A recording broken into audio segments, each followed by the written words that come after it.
na umaakyat sa isang mapanganib na bundok. Muntik na siyang maging kwento ng magbagsakan ng mga bato, pero imbes na umatras, tinanggal niya ang safety gear at matapang na tinuloy ang pag-akyat hanggang sa marating ang tuktok. Sa kabila ng tapang, may dinadalang lungkot si Mike, nagdaramdam pa rin sa pagkamatay ng kanyang kapatid na matalik niyang kaibigan. Kumonsulta siya sa psychiatrist na nagbigay ng libro at gamot, ngunit pinili niyang basahin na lang ang libro. Sa kanyang bagong bahay, binuksan niya ang isang kahon na naglalaman ng larawan at sulat ng yumaong kapatid, isang habilin na sakaling siya'y mamatay. Nais niyang makremate upang ang abo niya ay makarating sa Mount Everest, isang pangarap na di niya narating noong nabubuhay siya. Bilang pagtupad sa kahilingan, agad nag-book si Mike ng flight papuntang Nepal. Samantala, sa Kathmandu, isang bus ang binabaybay ang isa sa pinakamapanganib na kalsada. Sa isang liblib na nayon, balak magtayo ng dambuhalang dam para sa kuryente, isang proyekto ng mafia boss na si Rodriguez. Ngunit tumututol ang mga residente, lalo na ang pamilyang Rai, na tumangging ipagbili ang kanilang lupain. Nababahala sila na tuluyang mawawala ang ilog na bumubuhay sa kanilang sakahan kung matutuloy ang proyekto. Habang tinatahak ng bus ang makitid na kalsada sa gilid ng bangin, nakasalubong nila ang isang nakaparadang truck. Umatras ang truck nang lapitan ito ng driver, ngunit pagbalik ng driver sa bus ay bigla silang binangga ng truck ng paulit-ulit. Wala nang matakbuhan ang mga pasahero. Tuloy-tuloy na tinulak ang bus hanggang sa mahulog ito sa bangin kasama ang matandang Rai at lahat ng sakay. Ang mismong truck driver ang tumawag sa pulis at iniulat ang insidente. Nang mabalitaan sa nayon ng aksidente, sinabi ni Vijay sa kanyang amang si Ganesh na ayon sa pulisya, kasama ang lolo niya sa bumagsak na bus. May hinala ang mag-ama na sinadya ito, at sila na ang susunod na target, pero hindi sila uurong. Samantala, nakarating na si Mike sa airport para sa flight patungong Nepal. Sa eroplano, naalala niya ang huling araw na magkasama sila ng kanyang kapatid bago ito umalis bilang military mechanic sa Iraq. Nangako itong aakyatin nila ang Everest pagbalik niya. Bago umalis, iniwan din ito ang isang liham na bubuksan lamang kung sakaling hindi na siya makabalik. Pagdating sa Kathmandu Airport, dumating din ang mag-amang sina Professor Myers at Star.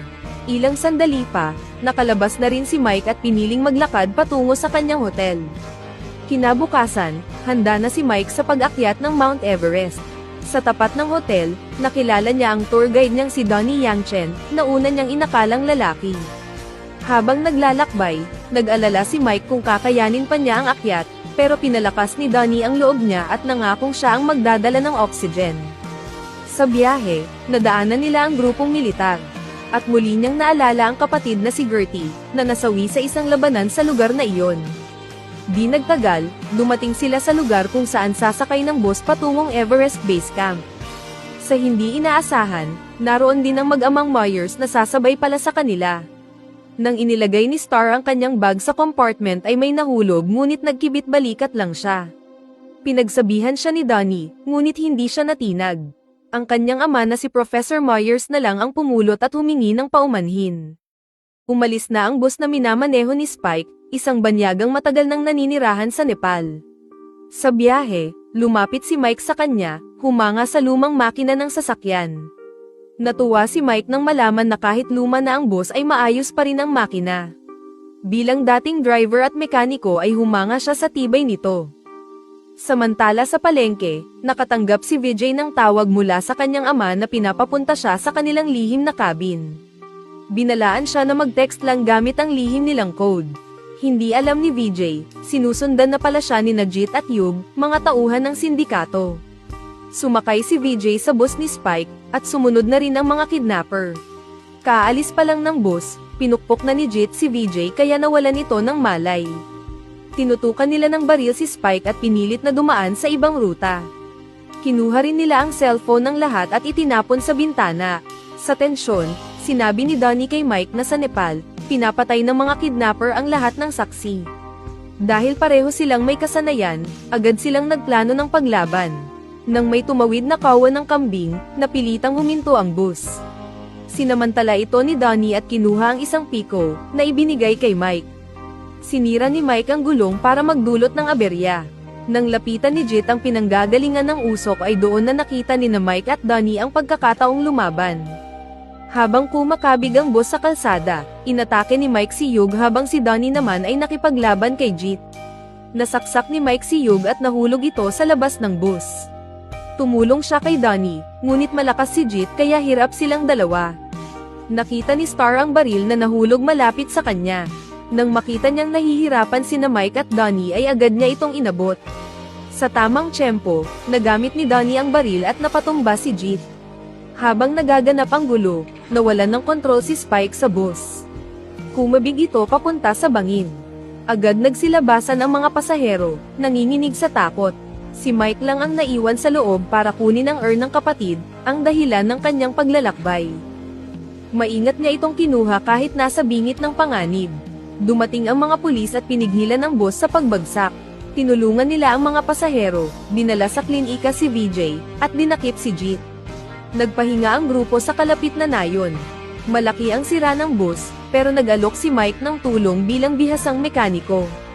Samantala, kinausap ni Professor Myers ang pulis tungkol sa binatang dinukot. Hindi ito marunong mag-Ingles kaya si Donnie ang tumulong mag-translate. Nang marinig ni Myers ang pangalang VJ ay nagulat siya. Napagtanto niya na nasa nayon na pala sila ng Kodari. Nagtataka si Star nang walang makitang tao sa labas ng bahay sa nayon na iyon. Alam pala ng ama niya ang kaguluhan kaya iniwan siya roon dahil may kailangang asikasuhin. Ipinahayag ni Star ang paghanga sa tapang ni Donnie at humiling na turuan siyang lumaban. Dumating ang sasakyan ni Rodriguez, pati na rin ang sundo ng mga pasaherong na stranded. Humingi ng paumanhin ang kapitan sa pagkaantala. Nang kamustahin ni Professor Myers ang lagay ng binata ay naramdaman niyang tila may itinatago ang mga pulis. Hawak na pala ni Rodriguez si VJ, at pilit nitong pinapaamin kung nasaan ang kanyang ama. Hindi mapalagay si Myers kaya lumapit siya kay Mike.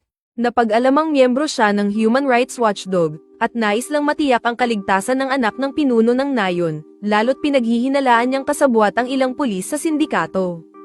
Nang maintindihan ni Mike ang sitwasyon, nagpasya siyang tumulong. Pinigilan sila ni Donnie dahil sa panganib, pero hindi sila nagpaawat. Sumama sina Mike at Donnie sa propesor. Iniwan si Star kay Spike sa bus. Layunin lang nila ay makipag-usap sa pulisya. Ngunit paglapit sa gusali, nakarinig sila ng sigaw. Walang pag-aalinlangan na inatake ni Mike ang bantay at agad silang pumasok. Nadatnan nila si VJ na tino-torture ng kapitan. Agad nilang sinubukang iligtas ang binata, pero dumating si Rodriguez at hinarang sila. Gusto niyang malaman kung sino sila. Nagpakilalang kinatawan ng human rights si Professor Myers at sinabing nakatawag na siya ng mga awtoridad. Ngunit hindi naniwala si Rodriguez at agad siyang binaril na ikinasindak ng lahat. Doon na nagsimula ang bakbakan. Hinarap ni Mike ang mga kalaban habang pinatakas sina Donnie at VJ. Ngunit dahil sa dami ng kaaway, napilitan silang umatras. Dumating si Star at hinanap ang ama. Doon ibinalita ni Donnie na patay na ito. Habang papatakas ay hinarang at pinaputokan sila ng sindikato. Tinamaan si Spike kaya pinalitan siya ni Mike. Tinangka nilang makalayo sa kalaban. Sa kabutihang palad ay nakaisip si Mike ng paraan upang makalayo sa mga humahabol. Nang ligtas na sila, doon lang nila napansin na may tama rin pala si Mike ngunit hindi siya nagsasalita. Si Spike na mas malubha ang kalagayan ay pumara sa gilid ng daan at piniling magpaiwan para pigilan ang mga kalaban, kahit ang buhay niya ang kapalit. Wala na silang nagawa kundi respetuhin ang hiling niya. Tumuloy sila sa lokasyon ng lihim na daan na ibinahagi ng ama ni VJ. Gamit ang makinang panggawa ng kalsada ng mga Chinese, sinimulan nilang bumaba sa matarik na bangin. Ngunit sa kalagitnaan ay nagkaproblema ang makina. Upang maiwasan ang sakuna ay pinaputol ni Mike ang kable. Bumilis ang pagbaba at muntik na silang mahulog, pero sa huli ay nailigtas sila ni Mike. Bumaliktad man ang boss ay nakaligtas silang lahat. Matinding sira ang inabot ng boss kaya nawalan na sila ng pag-asang makaalis. Pero nang makita ni Mike ang ilang sasakyan sa ibaba, naisip niyang gamitin ang mga pyesa nito para ayusin ang bus. Samantala, dumating na ang grupo ng mafia sa kinaroroonan ni Spike. Tinangka niyang pigilan ng sindikato pero naubusan na siya ng bala. Pagkababa ng kalaban ay agad siyang pinaslang ng kapitan. Habang nangyayari ito, bumaba sina Mike sa bangin para manguha ng pyesa. Naabutan naman ng mafia ang sirang makina sa itaas, at sinabi ng kapitan na aabutin pa ng 2 oras bago ito magamit. Sa tulong ng lahat, Matagumpay na naayos ni Mike ang bus kahit nanghihina na siya. Samantala, nag-text si Ganesh kay VJ, pero si Rodger na pala ang may hawak ng cellphone. Nagkunwaring si VJ at tinanong ang lokasyon ng lihim na cabin. Dahil dito, naibigay ni Ganesh ang direksyon sa kalaban. Agad nagpadala si Rodger ng assassin. Habang papunta sila sa cabin, nauna roon ang assassin sakay ng motor. Ngunit patibong lang pala ang lokasyon kaya sumabog ang bahay kasama ng assassin. Ilang saglit pa ay narating nila ang lugar, pero nagulat silang nasusunog na ang cabin. Hindi pala iyon ang tunay na taguan. Sa wakas, dumating ang ama ni VJ at masayang nagkita silang muli. Ngunit biglang nawalan ng malay si Mike. Habang papalapit ang kalaban, nagtungo ang grupo sa totoong cabin upang may salba si Mike. Doon nila natuklasan na tinamaan pala ng bala si Mike. Kailangan itong agad tanggalin kaya humanap si Donnie ng gamit para sa operasyon. Samantala, dumating na rin ang grupo ni Rodger sa maling lokasyon at nadatnan ang patay na assassin. Dahil dito, galit na ipinahalughog ni Rodger ang kabundukan. Sa cabin, matagumpay na nakuha ni Donnie ang bala sa katawan ni Mike at ginamot ito. Inutusan niya si Star na kumuha ng tubig mula sa lawa.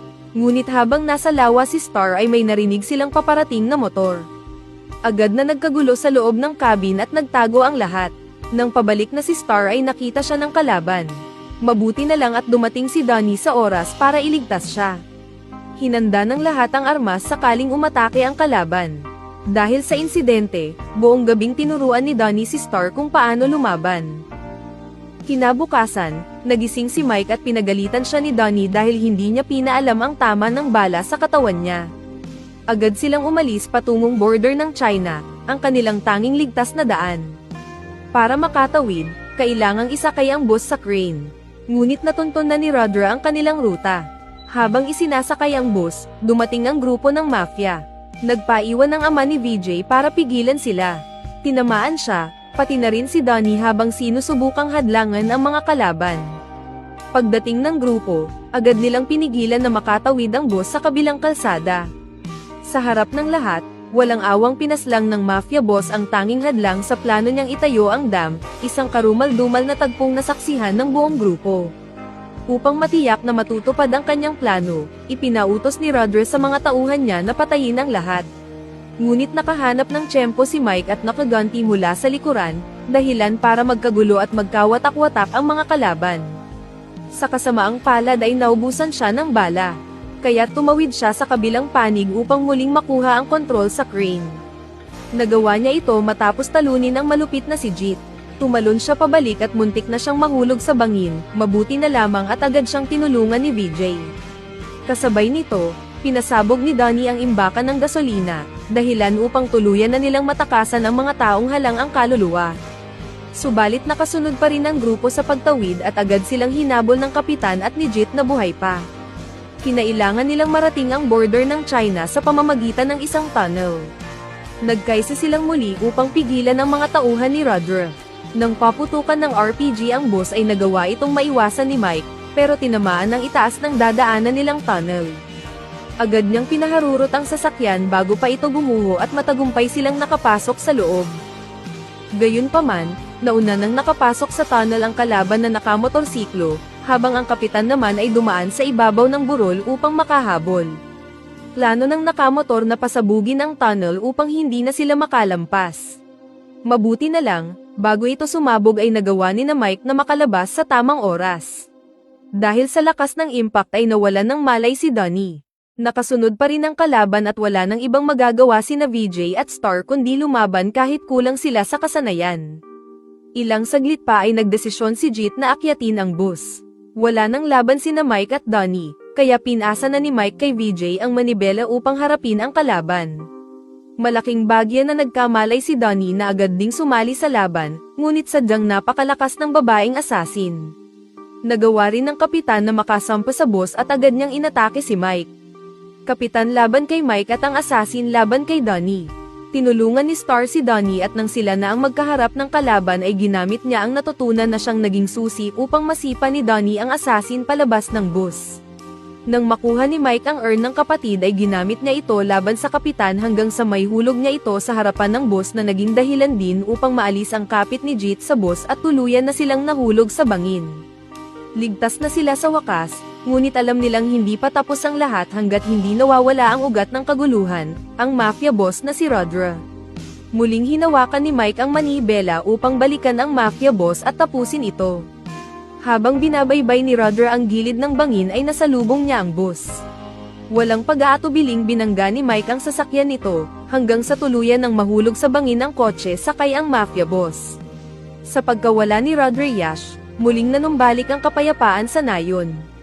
Sa halip na malaking dam, mas maliit na proyekto na lamang ang itinayo, sapat upang magkaroon ng ilaw ang buong kanayunan. Ipinagpasalamat ito ng lahat, lalo na sa mga tumulong at lumaban para sa kanilang kalayaan. Nagpaalam na si Star upang bumalik sa kanilang tahanan, habang si Mike ay itinuloy ang pag-akyat sa Mount Everest kasama si Donnie. Ngunit hanggang paanan lamang sila umakyat dahil iyon lang ang kaya ng katawan niya. Doon niya pinakawalan ang abo ng kanyang kapatid, bilang pagtupad sa pangarap nitong marating ang tuktok ng mundo. Pagkatapos nito ay inihatid siya ni Donnie sa paliparan. Tahimik ang dalawa. Parehong hindi alam kung ano ang sasabihin. Nang magpaalaman na sila, pumasok si Mike sa loob, ngunit huminto siya nang maalala ang mga sandaling magkasama sila ng kanyang kapatid sa bundok. Doon niya napagtanto ang totoo, kung ano talaga ang nais ng puso niya. Sa halip na umuwi ay binalikan niya si Donnie. Pinili niyang manatili dahil pareho nilang naramdaman ang koneksyon